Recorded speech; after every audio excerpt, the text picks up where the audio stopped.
Hello and welcome to another video. Today we are taking our very first look and impressions of, I'm going to pronounce this wrong, and for the review I will have made sure I've worked it out, but I think it's a Nordpeis Bergen. Now somebody else is going to say, no, you're an idiot, it's Nordpeis or Nord something else, and Bergen is Bergen or no idea.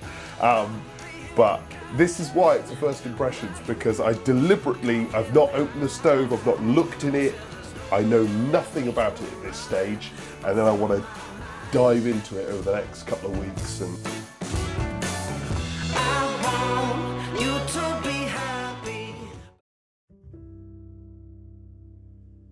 My first thoughts are, the legs are a little bit like stilts, which isn't necessarily a bad thing. It's different, which I quite like. I see a lot of stoves, and this just has a very distinct look, and it feels quite nice. It doesn't, it's not, I don't know what this costs to buy, but I don't expect it to be terribly cheap, because it feels like something that's, that handle has a nice clunk. It's actually very lovely to hold. Looking at the controls seem very, I'm not sure what this is. These must be the air vents, but they're very little. So my guess is we've got secondary air here, which is your main control down the glass and controlling the fire.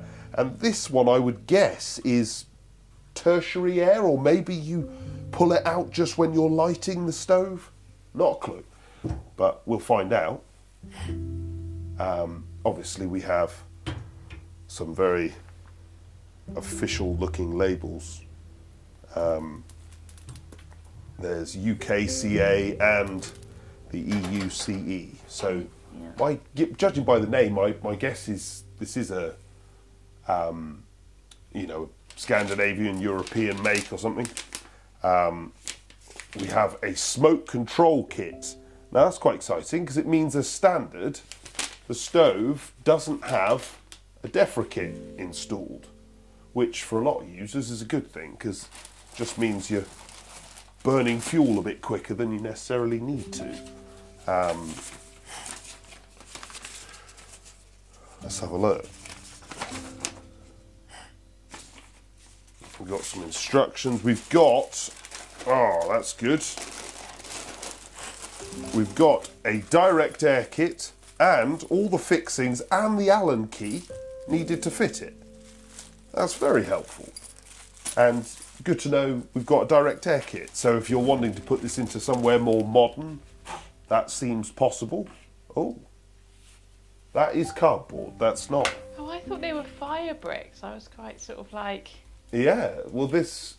They're just the same colour, aren't they? Yeah, they do look the same. The fire bricks in this look lovely. Yeah, that's opened it up a bit, hasn't it? Yeah, but these do not look like your Billy Basic budget fire bricks. These are some sort of ceramic. I was going to say, they don't look like vermiculite board, do they? So you've got your warranty, which is from Stovax, because they are the importers of Nordpeis. So, well, that's quite good. We know Stovax. We've got many instructions.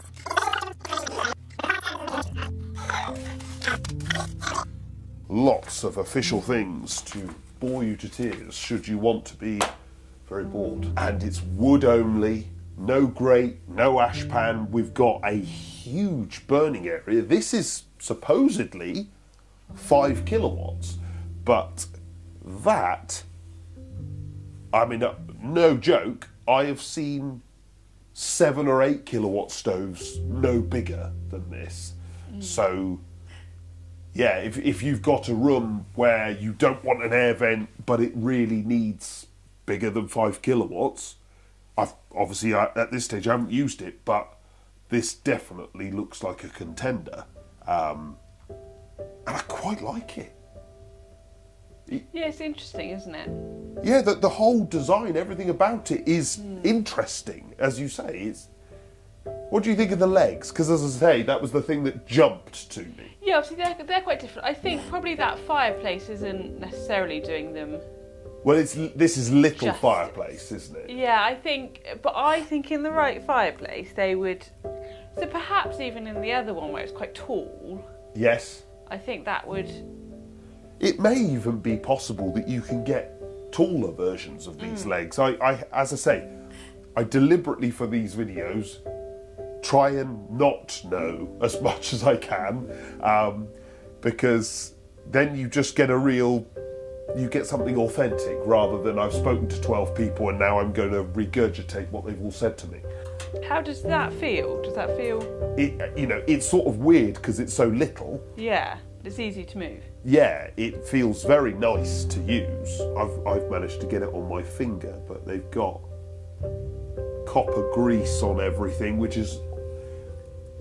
It's always a nice sign that copper grease on stuff is not done by people who don't care. It's just. What is copper grease? It's a nothing. It's like everyone. You make your stove and you shut your handle, and that's how it is. But somebody who wants to be slightly precise, like myself, would then say, right, now I want everything copper greased. And copper grease can take temperature. Right. So it's grease that can take temperature. I've just noticed, have you got Christmas socks on? I have girly Christmas socks. Why are my videos all about socks? They're always about... Now it's you. Wait, All I get is comments about socks. I don't get comments about stoves. It's just... Stop why have you got weird socks on? Don't wear weird socks. I pick up the first thing that I find, and that's all I have ever done. So yeah, people really care about socks. I have never. Oh, the socks are a whole new thing now. I've never even noticed. I am oblivious to socks. Completely. I hadn't even thought they were Christmas socks. I thought they were a bit girly. And now I'm looking at them going, oh yes, they have Christmas lights and snowflakes. So yeah, that's a win for me. Anyway, back to the stove. Yeah, I really like it, and I don't know, but I think it could be brilliant. If it's got good control, if it does what it's told, because it is a big beast, so you want some control on it, because you don't want to just boil yourself. But if it's got good control, then this stove's going to be fantastic. If you want to find that out, obviously, see us in the upcoming videos. We'll do a whole series of things about this stove and how to take it apart and all that sort of stuff. And then there'll be the review at the end, which hopefully I will have done some serious research prior to that. Thanks for watching.